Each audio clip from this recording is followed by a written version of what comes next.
नमस्कार दोस्तों, आपका एक बार फिर से स्वागत है आपके अपने चैनल रियल क्राइम स्टोरी में। इस चैनल पर हम आपके लिए क्राइम की सच्ची कहानियां लेकर आते हैं। अगर आपको हॉरर या सस्पेंस की कहानियां पसंद हैं, तो आप हमारे दूसरे चैनल को सब्सक्राइब कर लें। उसका लिंक डिस्क्रिप्शन में है और वीडियो में कमेंट भी पिन है। तो चलिए आज की कहानी शुरू करते हैं। रिश्ते को तार तार कर देने वाली सच्ची घटना की शुरुआत कर्नाटक राज्य के बेंगलुरु से होती है। यहीं के राजाजी नगर क्षेत्र में दिलीप अपैरल्स के मालिक जयकुमार जैन अपने पूरे परिवार के साथ रहा करते थे। जयकुमार जैन पेशे से एक टेक्सटाइल बिजनेस चलाते थे। उनके छोटे परिवार और खुशियों से भरे जीवन में उनकी पत्नी पूजा के अलावा एक 15 वर्षीय बेटी रिया और रिया से छोटा एक बेटा भी था। जयकुमार जैन का टेक्सटाइल वाला बिजनेस काफी अच्छा चल रहा था। यही कारण था कि जयकुमार जैन के पास पैसों की कोई कमी नहीं थी। परिवार के सभी लोगों की ख्वाहिश जयकुमार जैन पूरी करते थे। आसपास के लोग जयकुमार जैन को देखकर वैसी ही जिंदगी जीने की तमन्ना रखते थे। मगर आज के समय में देखा जाए तो जिस घर में अच्छे रिश्ते हैं उस घर में पैसा नहीं है, और जिस घर में पैसे की कोई दिक्कत नहीं है उस घर में रिश्तों के बीच कड़वाहट भरी है। लेकिन जयकुमार जैन के पास अच्छे रिश्ते के साथ साथ पैसा भी था, इसलिए वो खुद को काफी भाग्यशाली महसूस करते थे। कहा जाता है, छोटा परिवार सुखी परिवार, और शायद जैन परिवार के लिए यह कहावत सही भी थी, क्योंकि जयकुमार जैन और पत्नी पूजा एक दूसरे पर और दोनों अपने बच्चों पर खूब प्यार लुटाया करते थे। दरअसल जयकुमार जैन अपनी बेटी को भी बेटे की तरह प्यार करते थे और चाहते थे कि वो भी जिंदगी में खूब नाम कमाए। शायद इस पिता की सोच अपनी बेटी के लिए सही भी थी, लेकिन जयकुमार जैन को क्या पता था कि उनकी मौत उनकी लाडली बेटी रिया के हाथों से लिखी है। क्योंकि कुछ दिनों बाद इस परिवार में एक ऐसी घटना घटती है जो शायद एक बाप और बेटी के रिश्ते को कलंकित करने वाली घटना थी। एक दिन जयकुमार जैन को अपनी पत्नी और बेटे के साथ पुडुचेरी में रहने वाले एक रिश्तेदार के यहां जाना था। 17 अगस्त 2019 को शाम तक पुडुचेरी जाने की तैयारी पूरी हो चुकी थी, और शाम 7:30 बजे के आसपास जयकुमार जैन अपनी पत्नी और अपने बेटे को कार से रेलवे स्टेशन छोड़ने गए। उन्होंने अपनी बेटी से भी पूछा तो बेटी ने रेलवे स्टेशन जाने से मना कर दिया। बेटी के मना करने पर जयकुमार जैन रेलवे स्टेशन की तरफ अपने बेटे और पत्नी के साथ निकल गए। उन दोनों को ट्रेन में बिठाने के बाद वापस गाड़ी अपने घर की तरफ मोड़ लेते हैं। गाड़ी में बैठे बैठे जयकुमार जैन इसी सोच में डूबे थे कि पत्नी और बेटे के कुछ दिनों के ट्रिप पर जाने के बाद घर कितना खाली खाली सा लगेगा। लेकिन उन्हें खुशी थी कि घर पर उनकी बेटी उनके साथ रहने वाली है। जयकुमार जैन घर पहुंचकर अपनी बेटी के साथ रात का खाना खाते हैं और कुछ देर दोनों बातें करते हैं, और फिर दोनों अपने अपने कमरे में सोने के लिए चले गए। जयकुमार जैन सोने से पहले एक ग्लास दूध पीकर ही सोया करते थे, लेकिन आज पत्नी के पुडुचेरी चले जाने के कारण ग्लास का दूध उसकी बेटी लेकर आती है। बेटी के हाथ में दूध का ग्लास देखकर पिता को ऐसा लग रहा था कि पत्नी के ना होने पर भी मेरी बेटी घर संभाल सकती है। ग्लास का दूध टेबल पर रखने के बाद बेटी रिया अपने पिता को दूध पीने की बात बोलकर वहां से अपने कमरे में चली जाती है। जयकुमार जैन दूध के ग्लास को छूकर उसके गर्माहट को महसूस करते हैं, और अब उन्हें लगता है कि दूध पीने लायक हो चुका है, और वो दूध भरा पूरा ग्लास पीकर आराम से सो जाते हैं। अगली सुबह तारीख थी 18 अगस्त 2019। जयकुमार जैन के पड़ोसियों ने उनकी बेटी रिया के चीखने चिल्लाने की आवाज सुनकर बाहर आकर देखा तो जयकुमार जैन के घर के बाथरूम से ऊंची ऊंची आग की लपटें निकल रही थी, जिसे देखकर पड़ोसी डर गए। उन्होंने तुरंत फायर ब्रिगेड वालों को फोन किया, और फायर ब्रिगेड वालों ने मौके पर पहुंचकर जयकुमार जैन के घर में लगी आग पर काबू पाया। फायर ब्रिगेड के कर्मचारी आग को पूरी तरह से बुझाने के लिए जब बाथरूम के अंदर जाते हैं तो वहां जयकुमार जैन की आग में झुलसी हुई डेड बॉडी पड़ी थी। फायर ब्रिगेड वाले इस घटना की जानकारी पास के ही लोकल पुलिस स्टेशन में देते हैं। पुलिस के आने के बाद यह खबर मोहल्ले में फैल जाती है कि टेक्सटाइल व्यापारी जयकुमार जैन की मृत्यु आग में झुलसने के कारण हो गई है, और देखते ही देखते पड़ोसियों की पूरी भीड़ जयकुमार जैन के घर के बाहर इकट्ठा हो गई।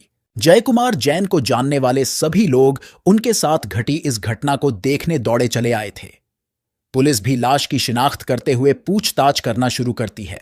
उसमें जय कुमार जैन की बेटी रिया रोते हुए बताती है कि उसके पिता सुबह सुबह नहाने बाथरूम में गए थे।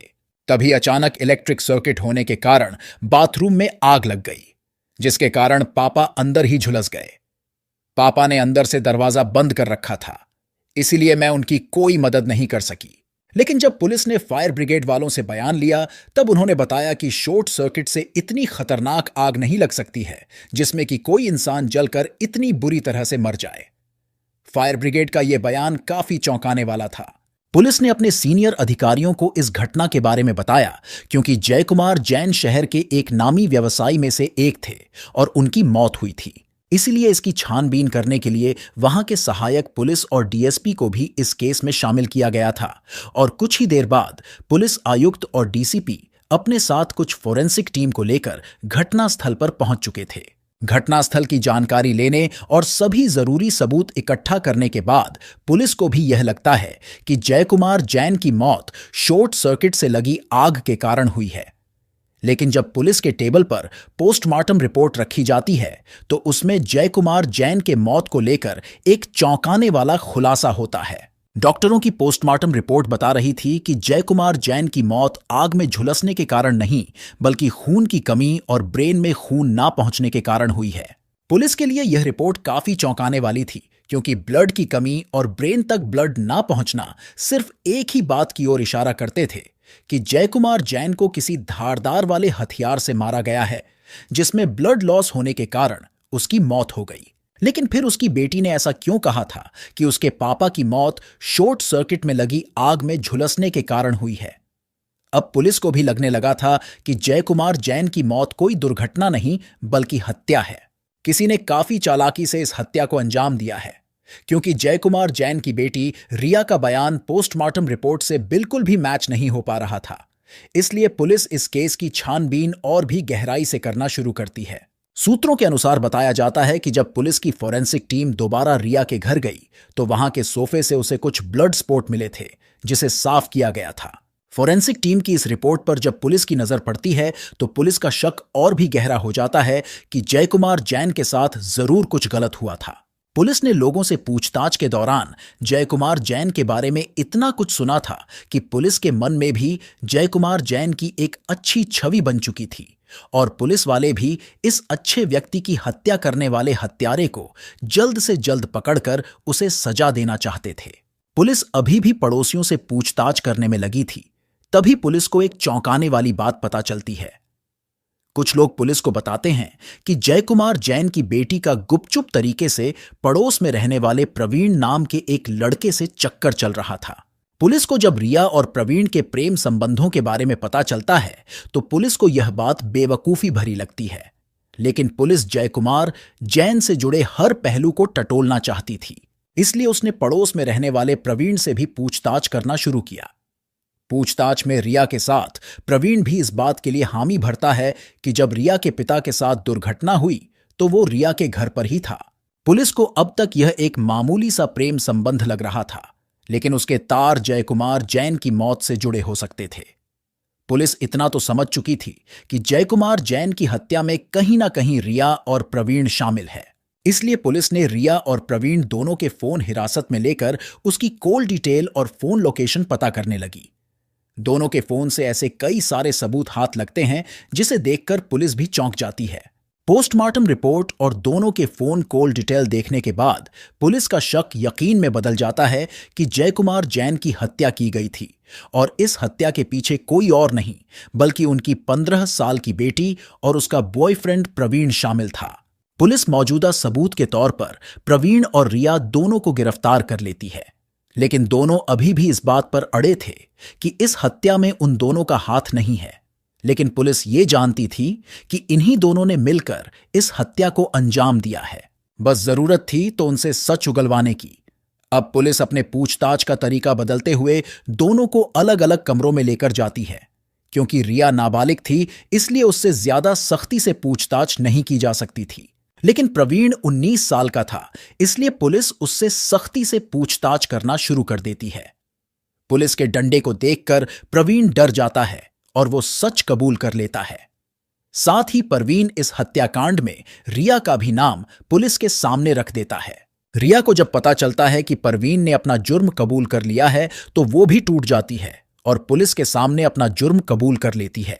हैरान करने वाली बात थी कि पुलिस ने इस केस में अपना पूरा समय देकर इसे महज 24 घंटों में ही सोल्व कर दिया था और पुलिस की पूरी छानबीन में रिया और प्रवीण को इस हत्या का दोषी बताया गया। लेकिन सवाल तो अभी भी आपके मन में होगा कि आखिर इन दोनों ने इस घटना को अंजाम क्यों और कैसे दिया।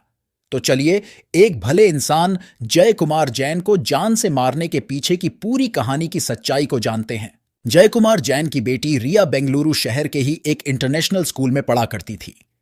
रिया को प्यार करने वाला प्रवीण भी उसी स्कूल में पढ़ा करता था।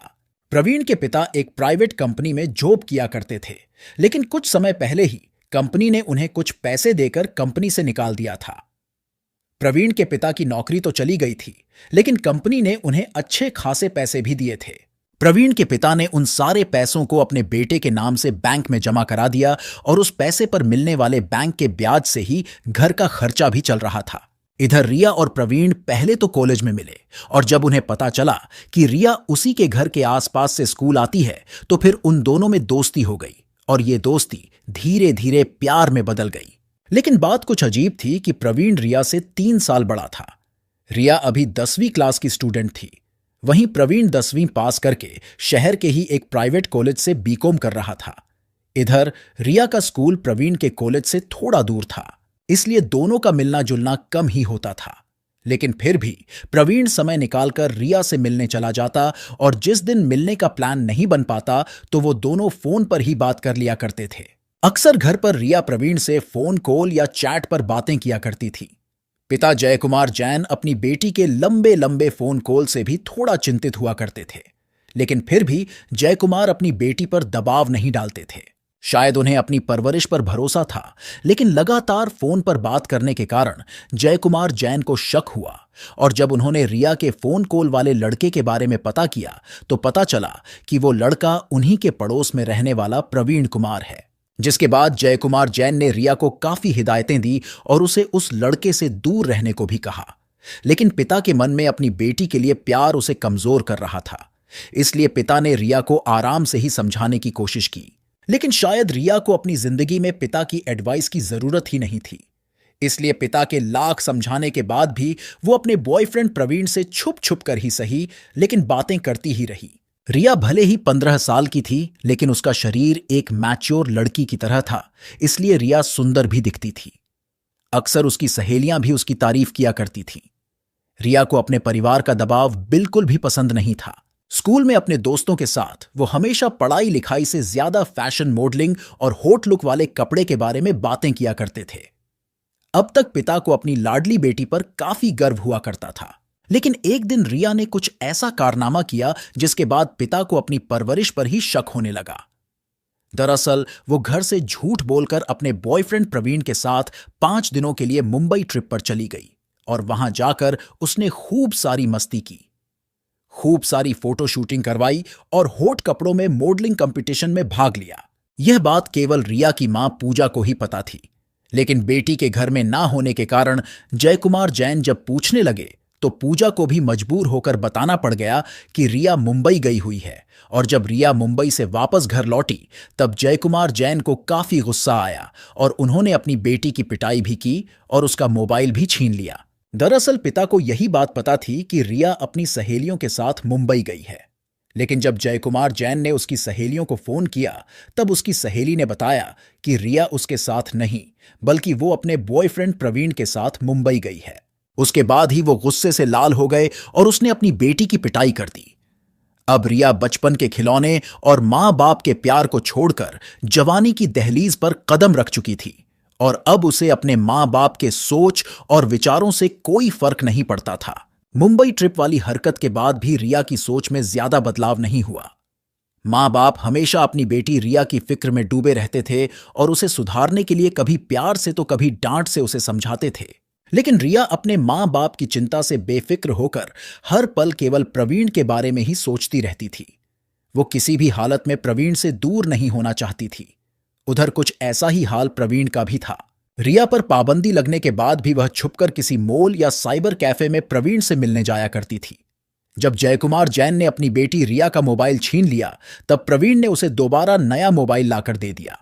अब रिया चोरी छिपे रात को प्रवीण से बातें करती, लेकिन पिता भी अपनी बेटी पर लगातार नजर बनाए हुए थे और एक दिन रिया रात को फोन पर बात करते हुए पकड़ी गई। पकड़े जाने के बाद जयकुमार जैन ने उसे एक दो थप्पड़ मारकर उसका मोबाइल छीन लिया। इस बार पिता का थप्पड़ और मोबाइल छीनने वाली बात रिया के दिल को लग गई और अब रिया के मन में अपने पिता के लिए प्यार नहीं बल्कि आक्रोश भर गया। रिया पिता की हिदायत और रोक टोक से परेशान हो गई थी। रिया ने अपनी सारी बातें प्रवीण से मिलकर बताई और रोते हुए प्रवीण को कहने लगी कि मैं अपने बाप से परेशान हो चुकी हूं और मुझे अपनी आजादी चाहिए। पूछताछ में पुलिस के सामने ही रिया ने खुलासा किया कि जब से पिता ने उसके मोबाइल फोन को छीनकर उसे थप्पड़ मारा था, उसी दिन से रिया अपने पिता को मारने की प्लानिंग कर रही थी। मतलब जयकुमार जैन की मौत से 1 महीने पहले से ही दोनों उन्हें मारने की प्लानिंग बनाने लगे थे, लेकिन सही मौका नहीं मिलने के कारण उनका प्लान दिन ब दिन पोस्टपोन होता जा रहा था। वो दोनों एक इंसान को मारने का सबसे आसान तरीका ढूंढ रहे थे। इसके लिए वो दोनों लगातार इंटरनेट पर हत्या को दुर्घटना में बदलने की कई सारी वीडियोस भी देखा करते थे और कुछ वीडियो और फिल्म देखने के बाद दोनों ने जयकुमार जैन को मारने की पूरी प्लानिंग बना ली और उन्हें जयकुमार जैन को मारने का मौका 17 अगस्त को मिल गया। रिया की मां और उसका छोटा भाई एक पारिवारिक समारोह में पुडुचेरी जाने वाला था। जो पिता अब तक अपनी बेटी को जान से भी ज्यादा प्यार करता था, वही बेटी उसके पीठ पीछे उसकी मौत की साजिश रच रही थी, और वो भी सिर्फ अपने प्यार को पाने के लिए। जब 17 अगस्त को जयकुमार जैन अपनी पत्नी और अपने बेटे को रेलवे स्टेशन छोड़कर वापस घर आए तो उन्हें रिया का बर्ताव थोड़ा अलग लगा। रिया काफी खुश थी और वो अपने पिता से भी काफी अच्छे तरीके से पेश आ रही थी। पिता को भी लगा शायद अब रिया को उसकी गलती का एहसास हो चुका है, इसलिए पिता भी खुश थे और दोनों ने साथ में खाना खाया। खाना खाने के बाद रिया ने अपने प्लान के अनुसार दूध में नींद की 6 गोलियां मिलाकर अपने पिता को दे दी। पिता अपनी बेटी के करतूत से अनजान दूध पीकर आराम से सो गए, लेकिन रिया अपने कमरे में इंतजार कर रही थी कि जयकुमार जैन पर नींद की गोलियों का असर कब शुरू होगा। थोड़ी देर बाद रिया अपने पिता के कमरे में आती है और अपने पिता को उठाने की कोशिश करती है, लेकिन नींद की गोलियों का डोज लेने के बाद शायद जयकुमार जैन मरी हुई लाश की तरह बेहोश हो चुके थे। पिता को बिस्तर पर अचेत पड़ा देख रिया की खुशी का ठिकाना नहीं रहा। वो तुरंत प्रवीण को फोन करके अपने घर बुला लेती है। प्रवीण भी प्लान के अनुसार अपने साथ एक धारदार चाकू लेकर रिया के घर पहुंच जाता है। इधर रिया ने भी अपने किचन से चाकू निकाला और दोनों ने जयकुमार जैन के शरीर पर वार करना शुरू कर दिया। दोनों ने सबसे पहला वार जयकुमार जैन के शरीर के बॉडी पार्ट पर किया, जहां इंसान की मौत जल्द से जल्द हो जाए। बेहोशी की हालत में जयकुमार जैन ना तो विरोध कर सकते थे और ना ही अपना बचाव। जयकुमार जैन दूध पीकर एक प्यारी सी नींद में सोए थे ताकि वो अगली सुबह उठकर सुबह का सूरज देखें, लेकिन शायद उनकी बेटी रिया को यह मंजूर नहीं था और उसने अपने बॉयफ्रेंड के साथ मिलकर अपने ही पिता की मौत को खौफनाक तरीके से अंजाम दे दिया। अपने पिता को मारने के बाद वहां की चादर, दीवारें और कमरे का फर्श पूरी तरह से खून से सन चुका था। दोनों ने जयकुमार जैन की लाश को कमरे से घसीटते हुए बाथरूम तक ले गए और सबूत मिटाने के लिए दोनों ने फर्श और दीवार पर पड़े खून के छींटों को साफ कर दिया और चादर को वॉशिंग मशीन में धोकर सूखने के लिए डाल दिया। कमरे की सफाई करने के बाद दोनों के सामने एक डेड बॉडी थी जिसे ठिकाने लगाना आसान नहीं था, इसलिए 18 अगस्त की सुबह रिया घर से निकली और पेट्रोल से भरी 3 बोतलें लेकर वापस घर पहुंची और बाथरूम में मरे पड़े पिता पर पेट्रोल छिड़क कर आग लगा दी। इस घटना की कहानी को सुनकर शायद विश्वास करना थोड़ा मुश्किल है कि कैसे एक बेटी अपने ही पिता को इतनी खतरनाक मौत दे सकती है, लेकिन बेटी ने जो किया था वो शायद लोगों के मन में बाप बेटी के रिश्ते को कलंकित करने वाला था। खैर, जयकुमार जैन के शरीर पर पेट्रोल छिड़कने के बाद जब माचिस की जलती हुई तीली उनके शरीर से जाकर टकराई तो आग की ऐसी लपटें उठने लगी जिसे देखकर जयकुमार जैन के पड़ोसी ने तुरंत ही फायर ब्रिगेड को फोन करके आग लगने की खबर दी। इधर रिया और प्रवीण नाटक करते हुए जोर जोर से चिल्लाकर पड़ोसियों से मदद मांगना शुरू कर दिया और इस हत्याकांड को अंजाम देने के बाद लोगों और पुलिस को एक झूठी कहानी बनाकर सुनाई, जिसमें रिया ने बताया कि शॉर्ट सर्किट होने के कारण बाथरूम में आग लगी, जिससे पापा झुलसकर बाथरूम में ही मर गए। इस तरह दोनों ने हत्याकांड को दुर्घटना का रूप दिया और कुछ समय के लिए पुलिस वालों को भी ऐसा ही लग रहा था कि यह कोई हत्या नहीं बल्कि दुर्घटना है। लेकिन फोरेंसिक टीम की जांच रिपोर्ट और पोस्टमार्टम रिपोर्ट के बाद पुलिस को दाल में कुछ काला लगा और केवल कुछ ही दिनों के अंदर पुलिस ने हत्या की गुत्थी को सुलझा दिया। जब अपने पिता के अंतिम संस्कार में रिया को बुलाया गया तो उसने वहां आने से मना कर दिया, जिससे साफ साबित होता था कि रिया के मन में अपने पिता को मारने का कोई अफसोस या पछतावा नहीं था। वहीं दूसरी तरफ प्रवीण के माता पिता को इस प्रेम प्रसंग के बारे में कोई जानकारी नहीं थी। प्रवीण ने भी अपने बयान में खुलासा किया कि उसने जय कुमार जैन को मारकर अपना बदला लिया है, क्योंकि बेटी के पकड़े जाने के बाद उसने मुझे धमकी देते हुए रिया से दूर रहने को कहा था।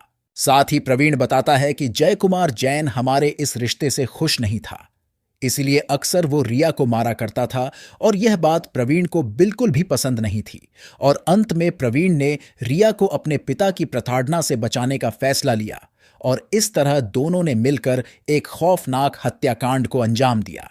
पुलिस ने सारे सबूतों और गवाहों के आधार पर इस केस की चार्जशीट फाइल की और रिया को जुवेनाइल जस्टिस बोर्ड के कोर्ट में सारे सबूतों और गवाहों के साथ पेश किया गया और कोर्ट के आदेश के बाद रिया को बाल सुधार कारावास भेज दिया गया।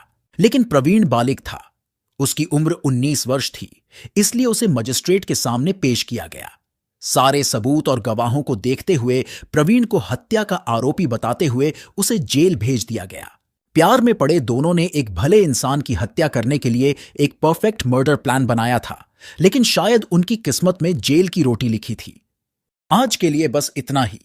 अगर आपको यह कहानी अच्छी लगी तो अपने दोस्तों से शेयर करें और चैनल को सब्सक्राइब कर लें। धन्यवाद।